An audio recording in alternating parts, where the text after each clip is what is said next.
دول اكبر 5 اخطاء اوعى تعملهم لو انت جبت مجموع مش عاجبك او مش حلو. وقبل ما نبدا انا عايز اقول لك ان الفيديو مهم بجد، وفعلا في خلاصه تجربه واخطاء انا غلطتها، اتمنى انت كمان ما تغلطهاش. اول غلطه هي السخط على اللي حصل، وتبدا تقول جمل هي فعلا سيئه جدا، واولها انك تقول ربنا ظلمني، انا فعلا كنت استحق اكتر من كده، الدنيا بايظه والدنيا مش عادله. بص انا عارف انك زعلان وده العادي، وكمان الطبيعي انك ممكن تكون متضايق، بس خليني اقول لك ان السخط ده معناه انك بتعترض على حكمة ربنا في اللي حصل لك. وربنا قال في كتابه الكريم وعسى ان تكرهوا شيئا وهو خير لكم. ناس كتير فاهمة معنى الرضا غلط.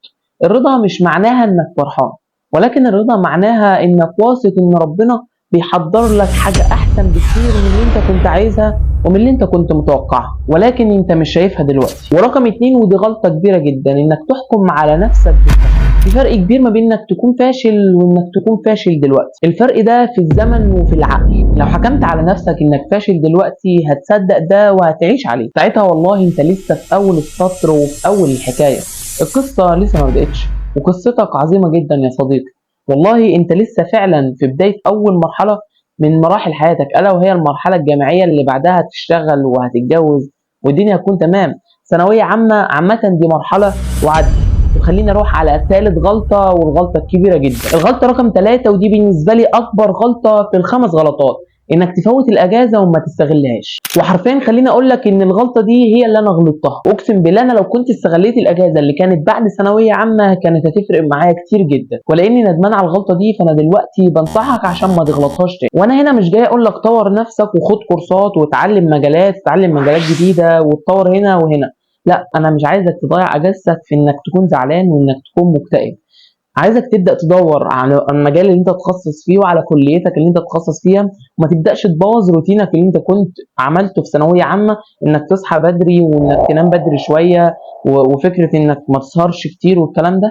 عايزك تكمل عليها على قد ما تقدر، لانك انت فعلا لو دخلت الجامعه وانت يعني بوظت روتين الثانويه العامه هيكون صعب جدا انك تبدا تاني تكون روتين وتعمل لنفسك روتين جديد، انك تبدا يعني تصحى بدري وتنام بدري وهكذا. هتعاني جدا من النقطه دي. والنقطه الثانيه انا عايزك بجد تستمتع بالاجازه دي على قد ما تقدر، تستمتع بكل دقيقه، وممكن لو هتتعلم حاجه بسيطه في الاجازه جنب الاستمتاع طبعا. وحاول فعلا تتعرف على نفسك اكتر وتشوف انت بتحب ايه وما بتحبش ايه. والغلطه الرابعه، اوعى فعلا تتاخر في انك تقدم في الجامعه او تتاخر انك تاخد قرارك النهائي. اللي يخليك تغلط غلطه زي دي انك بتقعد في البيت الشهر او الشهرين بتوع الاجازه وتقول انا مخنوق، انا مش قادر، انا لسه ما حددتش انا هخش كليه ايه، انا مش عارف اصلا مجموعي ممكن يجيب ايه.